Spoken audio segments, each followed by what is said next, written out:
Hello नमस्ते स्वागत छ तपाईहरुलाई नेपाली ब्रदर युट्युब च्यानलमा। आशा गर्छु सबैजना आरामै हुनुहुन्छ होला भनेर आज म तपाईहरुको लागि लिएर आएको छु OnePlus को Z वायरलेस। यो बाहिर मार्केटमा मैले खोज्दाखेरि 6000 देखि लिएर 7000 अराउन्ड त्यसमा पाए अनि अनलाइनमा पनि कति धेरै डिफरेन्ट प्राइसहरु थियो। तर मलाई चाहिँ बेस्ट प्राइस नेपालमा बेस्ट डिल मिलेको कारणले गर्दाखेरि यो मैले लिएर आएको छु र म यसको बारेमा तपाईहरुलाई अनबक्सिङ देखाउने छु र कस्तो छ भनेर। यो देख्न सक्नुहुन्छ यसको डब्बा यस्तो प्रकारको छ, पछाडीपट्टि यो छ अनि अब म चाहिँ यसलाई खोल्ने छु। मैले यसलाई 5 दिन भन्दा धेरै भइसक्यो म युज गरिसकेको छु। यसको साउन्ड क्वालिटीहरु एकदमै राम्रो छ र आज म तपाईलाई चाहिँ बेस्ट लागेको कारणले गर्दाखेरि यसको अनबक्सिङ लिएर आएको छु। यो देख्न सक्नुहुन्छ यस्तो प्रकारको रहेको छ र यसमा के एक्सेसरिज हामीले पाउँछौं त्यसलाई हेर्ने छौं है त। यो यस्तो प्रकारको छ मेरो यो ब्लू टाइपको अनि यहाँ हेर्ने छौं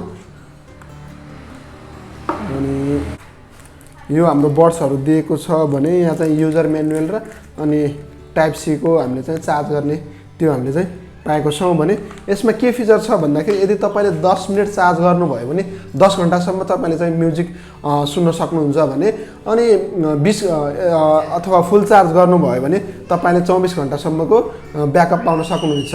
र यदि OnePlus को फोन देखि नै मेरो दाइको चाहिँ OnePlus फोन छ जुन OnePlus 7 छ उहाँसँग त्यसमा राखेर हामीले चाहिँ PUBG खेल्ने हो भने लो लेटेन्सी मोड छ, त्यस्तो ल्याग महसुस हुँदैन अनि यसमा चाहिँ तपाईले म्युजिक सुन्नु भयो भने रिग्रेट गर्दैन कि ओहो मैले यो चाहिँ लिएकोले मलाई यस्तो डिफरेन्ट तरिकाको त्यस्तो महसुस हुँदैन।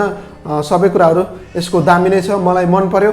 यदि तपाईलाई यदि चाहिएको छ भने म यसको लिंक तल डिस्क्रिप्सनमा राखिदिएको छु, तपाईले त्यसमा गएर चेक आउट गर्न सक्नुहुनेछ र बेस्ट डिल को तपाईले चाहिँ फाइदा उठाउन पनि सक्नुहुनेछ। यहाँ देख्न सक्नुहुन्छ यो यस्तो प्रकारको रहेको छ भने यहाँनिर देख्न सक्नुहुन्छ OnePlus को ब्रान्डिङ दिएको छ, एकदम कुल लागेको छ भने यहाँनिर चाहिँ पावर बटन दिएको छ यसो अन गर्ने हो भने अनि यहाँ चाहिँ हजुरको भोल्युमको लागि चाहिँ प्लस माइनस बटन दिएको छ भने यहाँ देख्न सक्नुहुन्छ यो अहिले यहाँनिर बन्द भएको छ। यो लाइट यहाँनिर देख्न सक्नुहुन्छ। अब मैले निकाले यहाँ चाहिँ लाइट अन भयो अनि यो जब राख्यो भने अटोमेटिक कनेक्सन भएको कारणले गर्दाखेरि यहाँनिर चाहिँ बन्द हुन्छ। यो फिचर मलाई एकदमै कुल लाग्यो। माइकबाट आवाज सुनाउने छु।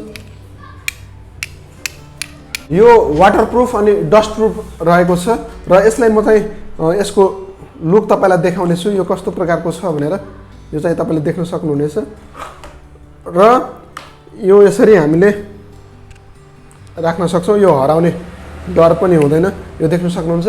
यदि हामीले यहाँ अन गरेर एकचोटी तपाईको मोबाइलमा पेयर भइसकेपछि जब हामीले यसरी गर्छौं यसमा अटोमेटिक गीतहरु चल्छ र यसरी राखेपछि अटोमेटिक बन्द हुन्छ। त्यसकारणले गर्दाखेरि यसको कुल फिचर यो चाहिँ लागेको छ अनि यसको म्याग्नेटिक पावर पनि एकदम दामी छ। यो देख्न सक्नुहुन्छ। जब तपाईले फोनमा कुरा गर्दा पनि त्यस्तो महसुस हुँदैन कि तपाईलाई चाहिँ त्यो ल्याग महसुस तपाईले देख्न सक्नुहुन्न र तपाईले चाहिँ यताबाट बोलेको आवाज क्लियर जान्छ भने उतातिरबाट बोलेको आवाज पनि क्लियर सुन्न सक्नुहुन्छ। यो अनबक्सिङ तपाईलाई कस्तो लाग्यो? यदि मन पर्यो भने यो भिडियोलाई लाइक र कमेन्ट गर्न भने नबिर्सिनु होला। यदि त्रुटि भएको छ भने तल कमेन्ट गरिदिनुहोस्। यति भन्दै आजको अनबक्सिङ सकिनेछ। Made in Nepal, make in Nepal, जय नेपाल।